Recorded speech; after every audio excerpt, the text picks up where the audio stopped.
ndasubiye kubaramutsa ndabifuriza umunsi mwiza abakurikirana ibiganiro by'isamirizi imbonesha kure buntu ijwi ry'ubuntu n'ivyizigiro.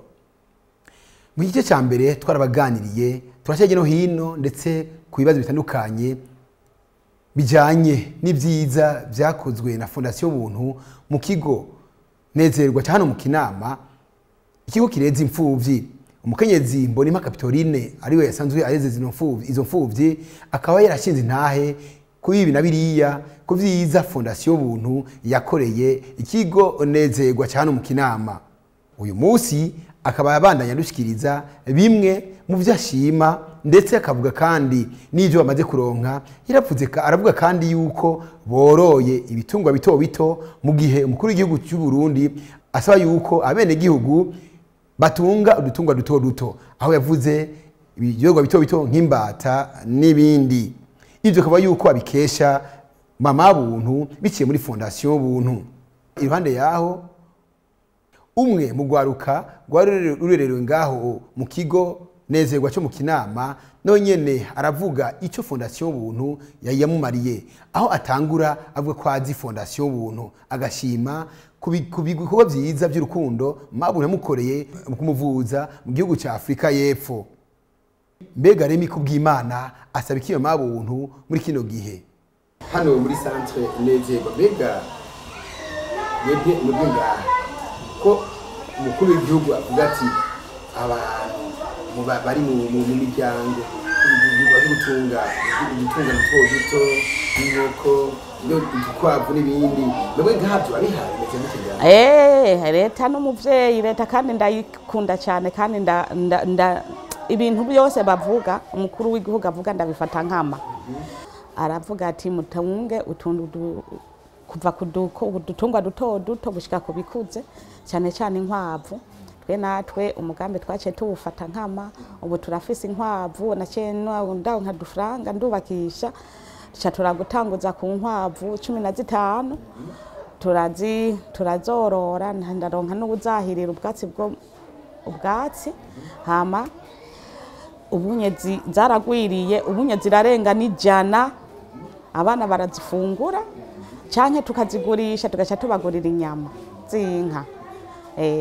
Hanyuma umwavu nawe turawutabiza ngaho, burya ngaho hahora hava ibigori vyinshi tukatabiza canke twakose nk'umuceri nkaho umuceri tugaca tujana kutabiza nk'umuceri. Urumva inkwavu ni nyinshi ubu zagwiriye, mbere nabuze abangurira kugira ngo turabe yuko ndonka agafaranga. Hama turorora n'imbata, imbata nazo natanguranye 4, ubu ngeze mu mbata zishika 60, n'izindi ziriko ziravuka.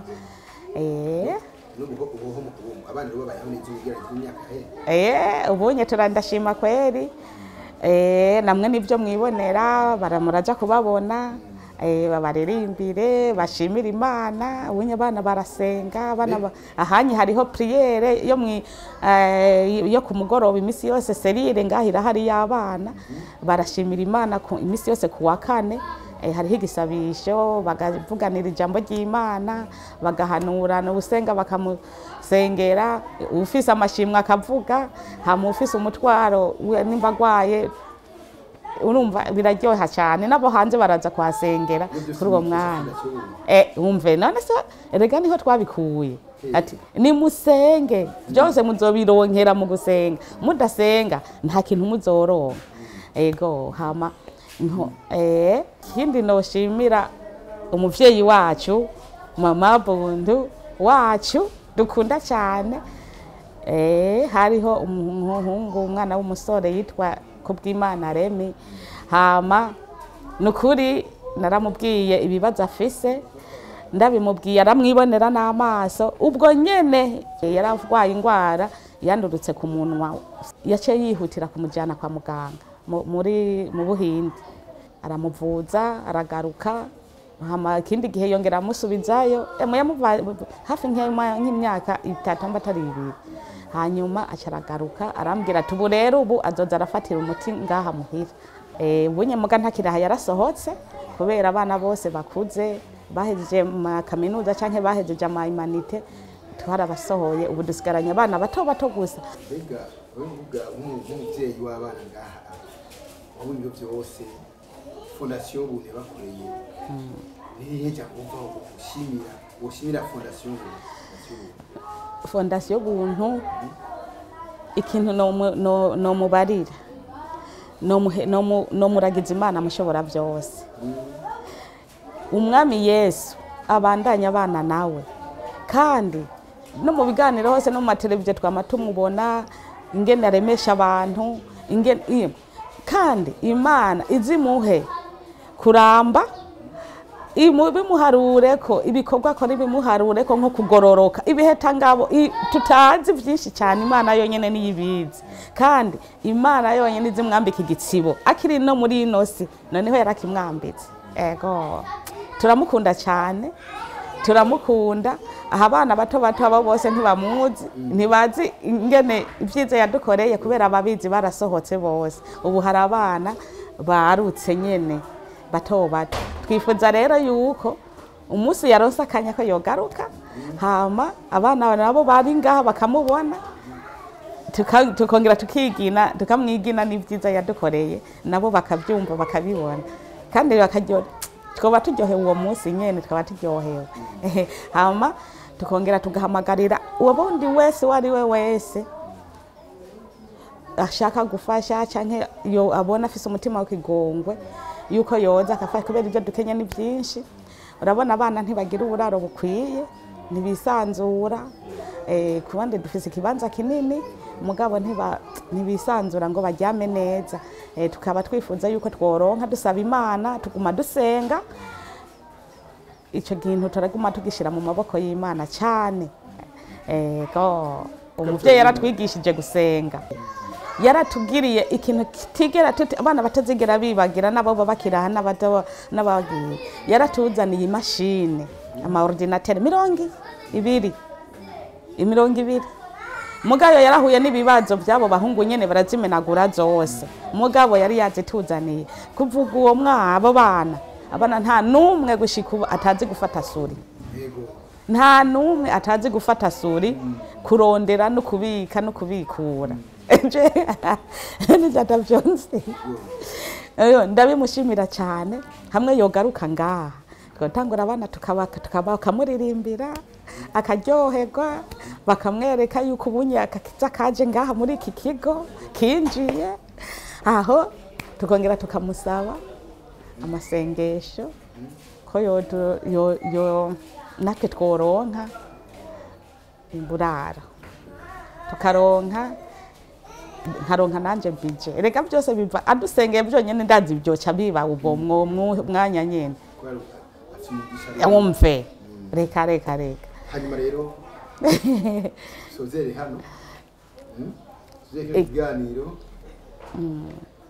twagira wongereko byose tuguma dusenga, kandi kuva ubwo yanyigishije kwihangana muri byose, kandi kudahugumbwa ngo nakabara mugende cyangwa baragize iki. Turashima, tuguma dushima mu by'abandi baronse, kugira natwe umunsi umwe tukaza tubona turashikiriwe, kandi niko vyama bigenda.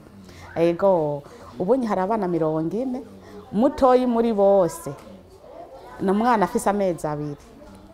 Ego afise amezi 2, twamutoye mu Cyarama, bampamagaye abajejwe intwaro. Umuvyeyi yaramuvyaye uwo mwanya yarekuriye aho nyene cyaragenda kujya sinzi, burya gifise n'uruzogi kujya byose. Burya naciye numva nkozweko, bahabuze n'umwe amwitaho, ndamutora uwo mwana kana kagakobwa kameze neza. Urumva ni kuva kuri uwo mwana gushika mu bana bariko baraheza imanite. Hariho n'umwana we wanje fise yitwa Cedric, yarakoze ntuzenya exeta kwishure Sainte Famille Kinama, niwe yabaye wa mbere. Afise amanota menshi ashimishije, amanota agera kuri 75 kwijana.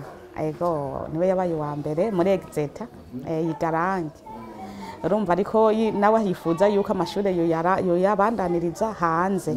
Ego nkahamagarira umuvyeyi niyanyumva yumva ijwi ryanje yuko ndamusaba yuko kujya yamya tugirira ubwa mbere akaduhezagira, nuba bandanya duhezagira, ujya muhezagira bandanya wuduhezagira, nuwo mwana aronke bourse abimukorere, yarakoze neza abidukorera umwana aronke bourse agende kubandaniriza amashuri hanze aserukira igihugu yongera aserukire n'ikigo numva narishimye ego rero katurize cyo kiganiro ego hanyuma ko mwaduhaye kano kanya nizere ko nitwagaruka ko muzo neja ahubwo na premi duragaruka uci usanga ari yandi majambo wengeye kwipangapanga yongeye ibintu byinshi jero umbwiye fondation buntu yewe ndakumva nkama naho abatanguye ikiganiro mu iradiyo emwe nyamanza nkashira ngaho byose nkumviriza tewe numvise aho yagendeye aho rikagendera ati nibahezage natwe twarahezagiwe twarariye ku vyamwa niwe turacinovora ibutse turi mu kiganiro Eco de la Fondation buntu kiganiro mutanga mukurikirana na cyane cyane aho mwumva abana bandi bashinga intahe ku byaranguwe na Fondation buntu aho kigo turimwo tuko twumva intahe za bamwe n'abandi kuvuga abashinga intahe ku byo Fondation buntu yaranguriye kino kigo nezerwa cyo mu nama Remi Kubwimana ni umwe mu bana barerewe mu rero ry'imfuvyi ariko akaba yarasohowe uwo rero akavuga yuko yaragwaye ingwara ku munwa iyo ngwara rero akaba yayivujwe n'umutamukanyi wahoze ari umukuru w'igihugu Petero Nkurunziza akaba arongoye na Fondation buntu akavuga yuko yamuvuje agashima cyane ko iyo ndwara yagerageje kwimuvuza hanze rero amaze gushikino akavuga yuko hari ibyo abona bitagenda neza ku bijyanye n'amagara yiwe agasaba ko mama buntu yomufasha kugira ngo ashobore kubandanya akurikiranwa hano mu Burundi hamwe byoshoboka ko Fondation buntu ndayizi kuko narayimenye kuva muri 2007 icyo gihe 2007 ni gardizier urakoze cyane mbega wewe kuzi Fondation buntu we hari cyo yarakubari ego cyane Fondation buntu yaramara ikintu kinini cyane kuko Fondation buntu bice muri Fondation buntu twaramenanye na première dame icyo gihe hama mu bintu byinshi yamariye yaragiye kumbuza hanze muri Afrika y'Epfo kiringo hafi umwaka n'igice mugabo muri byo biringo byo mu mwaka n'igice nagiye inshuro zitatu mfashwa na Fondation buntu biciye kuri mama buntu hama hari iyo yarafashije kuko atize ikintu natofani bagiye kiyahore oya mu buzima ikintu novuga cyambere nkuko bavuga ngo icyo bita miracle burya miracle ya mbere mu isi nuko abantu twihenda abantu bavuga ngo miracle ngo ibintu Imana yagukoreye burya ubuzima nicyo cyambere niyo miracle ya mbere isumba ibindi byose kuko atabuzima nta kindi kintu kibaho novuga miracle yankoreye nuko yagiye kumvuza nubwo bitagenze neza kuko nari mfise rendez-vous yo gusubirayo inshuro igira kane ngo ntibyakunda arambwira ati werindira nzokurondera abaganga ino hama muko kundundira abaganga novuga kwera umuntu nacako kugira tuvugane ntibyakunze yuko bisabira kugura contact ngo tuvugane neza kugira andondera abaganga ntibyawe byikunda mugabo ikintu gikuru noshima nuko nubu nahangeze nuko yatanjana hariya Simba sinibaza yuko muri Afrika y'Epfo icyo ni umwaka n'igice nagiye inshuro zitatu urumva naragenda nkagaruka inshuro ya mbere nagiye marayo amezi 3 ya kabiri ndamara 3 jours hama inshuro ya nyuma nameze amezi 9 inshuro ya gatatu icyo mva n'ubu musaba n'iki cyo no musaba ubu nuko nyine nkuko kwa muganga ntari bwaheze nuko ntari kwa muganga sinari bwaheze rendez-vous zo kwa muganga bishoboka ino gusa hari abaganga bavuriza iyi ngwara ngwaye sinzi ko yomfasha nkasubira kwa muganga ino barabivura inshuro zitatu ibipimo hariya urumva ibipimo byafashe ko mfise ingwara bita angioma mu cyongereza mu gifaransa bita angioma urumva ni type de cancer ubu waragarutse abahiye kuri abaganga ino uwo musabiki icyo musaba nuko bishoboka nosubira kwa muganga kuko ni ibintu bisaba moye nyinshi bisaba uburyo bwinshi je ntashobora kwifasha kuva mu Fondation uyikunda fondasiyo ubu ndayikunda cyane kuko yatangiye kutwigisha informatique muri 2008 aratuzanira imodoka yo kwiga informatique turiga informatique des semaines twari dufise n'umuformateur yitwa Aimable biciye kuri fondasiyo buntu urumva twaramenye ubuhinga bwa none ariyo internet turamenya gukoresha ubuhinga bwa none hama ikindi novuga urabona ko yaradufasha mu bintu byinshi mu bintu byo kwishure aratugira n'umunsi mukuru umunsi twaronka amadiplome aradufasha ibyo byose novuga namashimwe novuga nomushimira nanjye ndabashimiye cyane. Twibutse ko twari mu kiganiro Eco de la Fondation Buntu, ikiganiro musanzwe mukurikirana ishikirizwa n'isamirizi imbonesha kure buntu ijwi ry'ubuntu n'ibizigiro. Ikiganiro cyane cyane usanga benshi ariho bashinga intahe ku byaranguwe na Fondation Buntu. Tukibutse kandi ko uko tumva intahe turishikirizwa namwe n'abandi kwishimiro nezero. Nino ngaha turangirije igice cya kabiri cya kino kiganiro twabateguriye cyakorewe mu kigo nezerwa cyo mu kinama tweze imfuvyi ahanje cyama ndashimye nkaba ndabashimiye ndayifuriza no kugira ibiza mwese murakoze.